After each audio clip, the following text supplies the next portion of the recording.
Hello everybody.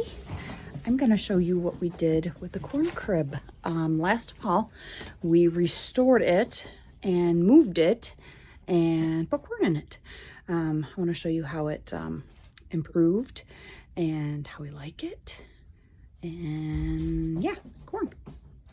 Go.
Here it is, the finished product.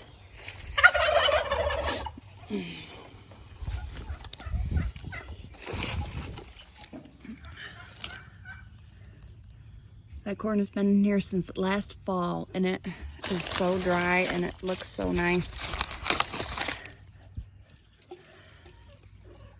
And he finished this, yeah, just last fall, just to put this corn in there. And it looks so nice.